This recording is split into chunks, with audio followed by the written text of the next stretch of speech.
节目由香港国际机场出品呈现。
好爽啊！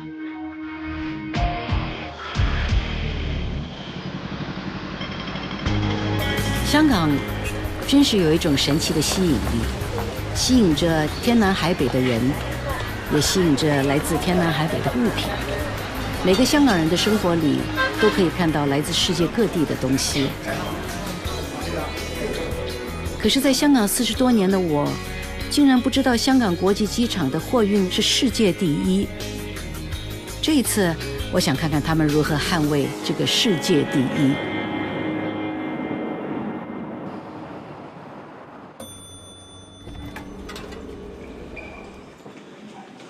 我要见一个非常能干的一位女士，叫 Irene。传说中的 Irene 是一位对工作有着超高要求的高管。听说就在刚刚，她还亲自去了停机坪，迎接了一个远道而来的国宝级货品。我以为我能够跟 Irene 一起靠近一架货机，没想到她约我的地点更有意思。我们相约在机场最高点的天台，在这里可以俯瞰整个货运停机坪。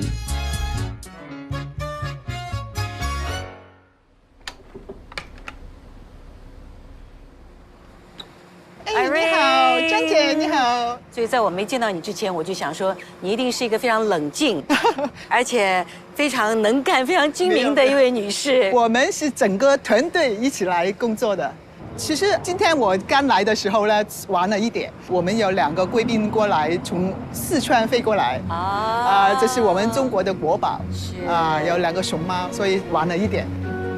喺呢個充滿喜悅嘅時刻，我哋迎接一對剛剛成年、充滿活力嘅大熊貓加入香港呢個大家庭。Irene 剛剛接到的國寶，居然真的是一個國寶。熊貓要怎麼坐飛機呢？如果貨運來到香港坐飛機，其實也要 check in 的，但是它 check in 的不是去航站樓，是去我們的貨運區。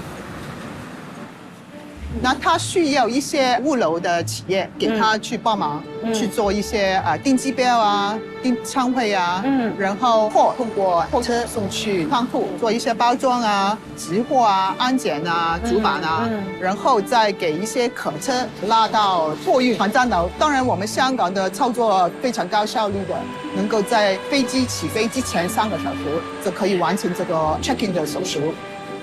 那个是我们其中一个货站。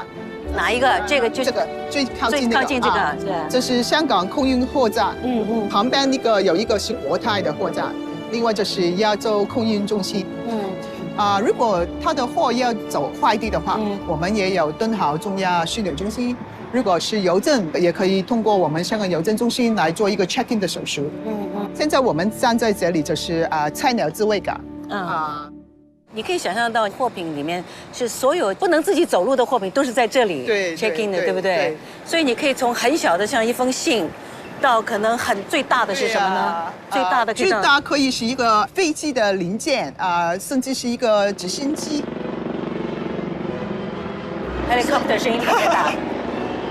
好巧哦，那他也是刚刚坐飞机来的吗？那动物呢？动物可以啊。动物好像今天这个熊猫来香港，也有一些马也会从外地来香港嘛。其实很多内地的货也会通过我们香港机场来走，可以通过我们的口岸，通过我们附近港珠澳桥，也有我们东莞的空港中心。那这个也是我们在想的策略，看怎么样把我们的网络伸延开去。是，因为我们这边路我们已经看到了啊，你看这些大桥了啊。对。那空我们当然是我们的机场了，海呢还是应该是连接到西码头，可能你待会会去参观的。我们有一个海空联运的一个项目。这个海空联运听起来蛮有意思的，可是 Irene 很认真。她说讲再多都不如我亲自去一趟码头，跟她的同事 Ian 接一批从东莞来的货品。不过，一座机场为什么会有货运码头呢？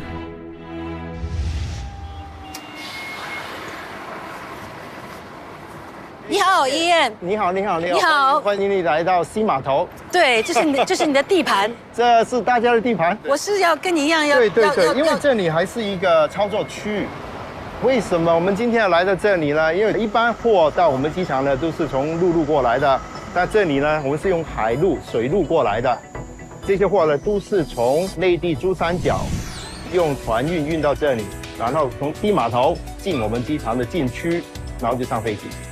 是从东莞吗？是从东莞，它是从东莞过来的。因为我们在东莞呢设了一个叫空港中心，在那个空港中心里面呢，基本上你可以想象，就是我们把机场的货运的操作都前置到东莞这个空港中心里面去了。所以所有的安检啊什么东西都在那边做吗？对，没错，都是非常直接、无缝的一个流程。用成本更低、运输更便捷的海运，让大湾区的货直接坐船来到这里上飞机。哇，他们真的是好敢想啊！这个是非常典型的我们这个项目专用的一条船，我可以让你看一看它整个操作是怎么样的。我可以从哪里下？你不用下，它会吊上来的。OK。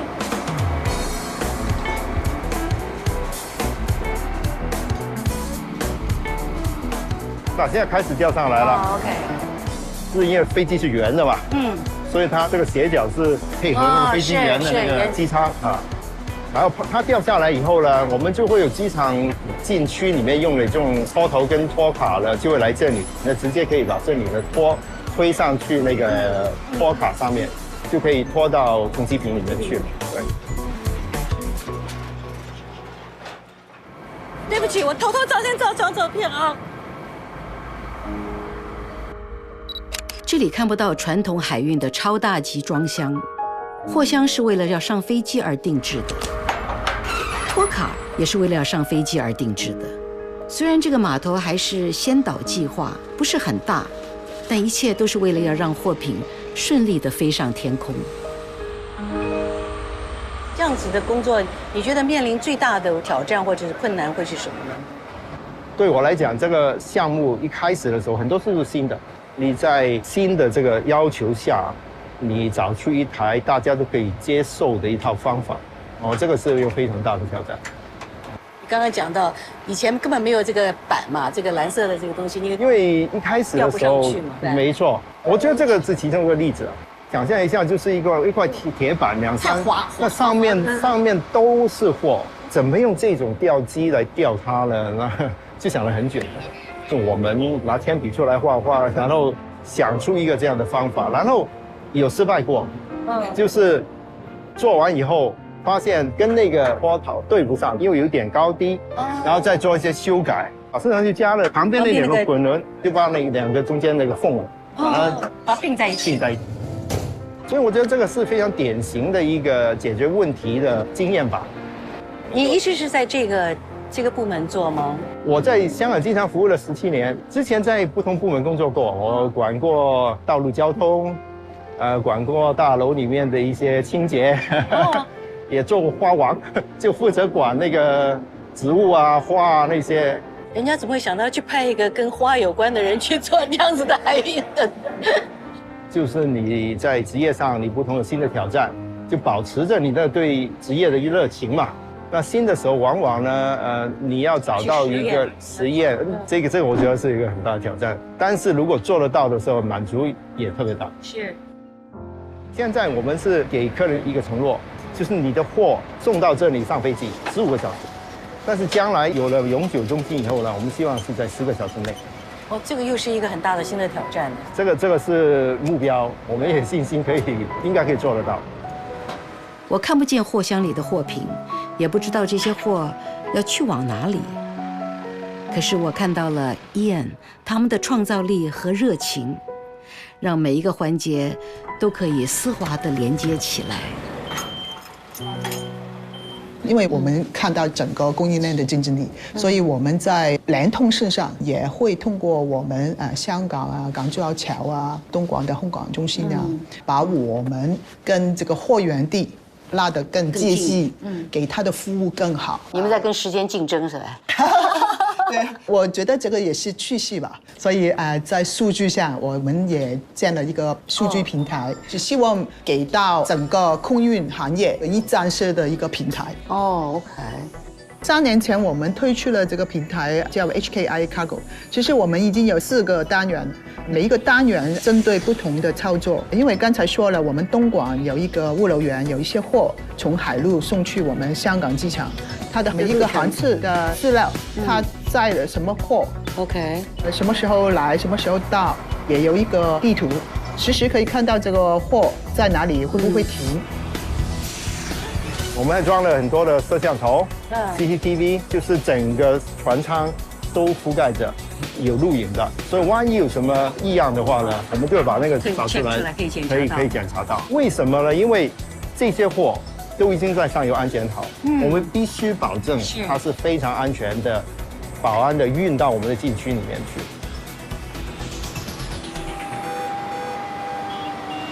因为当然近几年我知道很多中小企业都面临很大的困难，你知道，所以这样子的帮助跟这样子服务对他们来讲是一个很大的一个好处。我们也希望帮助他们，给到我们中小企业更多的发展的机会。他需不需要付费呢？不用付费，没有什么商业的利益。然后希望做一个单一、可信、就是服务性的、中立的免费的平台。我突然理解为什么 Irene 和我相约的地方，不是停机坪，也不是货站，因为在她的手机平台里，货品旅途上的每一个人都被连接在一起了。我可不可以问问，就是像这么复杂的工作，是什么东西是吸引你要接受这么大的压力做这个工作的？坦白说，这个是比较复杂的工作，因为我也是香港人啊，我土生土长也是香港人。然后之前我也是做一些空运、海陆空的一些物流的管理啊，一些方案设计的。然后现在我就要集合我的经验，把它综合起来。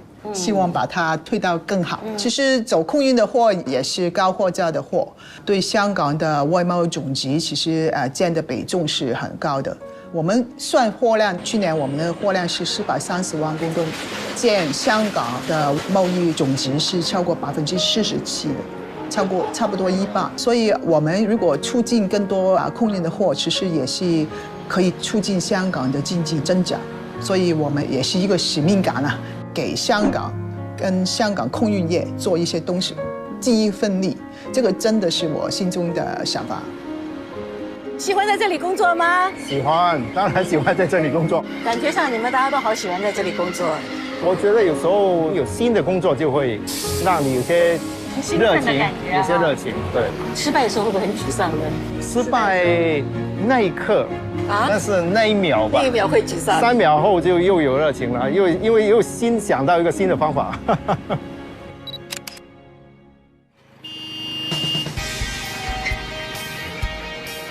好，那我们可以小心的跟着他一起走，那他就会进去我们的禁区了。那他们这些货进去了以后呢，就会拖到停机坪，那视乎停机坪的距离。这个就是一家 UPS 的货机了。OK。那进去了以后呢，就可能是装到这架货机，其中一架货机，就很快的就上了飞机了，就走了。那个时候人家有问过我说，你知道如果 cargo 跟这个客运有什么不一样？我说当然知道。cargo 的话就是没有窗子的嘛。没有窗子，你很聪明啊。从三文鱼到大熊猫，从一封信到直升机，以前我对这些大大小小的箱子真的没什么概念，但是现在我了解到，这里不仅装载着人们对生活的想象以及期待，还有一份守护期待的责任与使命。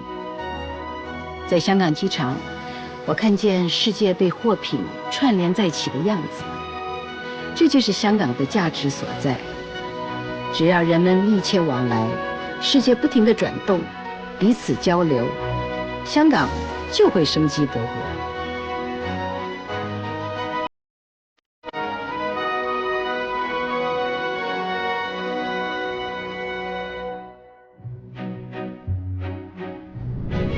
听说你有2个儿子，是不是？啊，这个你也知道。我研究你研究了很久，那你会不会让你的儿子在机场工作呢？不一定。那为什么呢？我经常有时候都会提醒我的工作，但是让他们自己选择吧。你会跟他们分享什么样的你在这边的工作的有趣的事呢？很多时候可能是分享一些就是我看到新的东西。原来人家是这样做，可以这样做啊，这样我都很想让他们分享。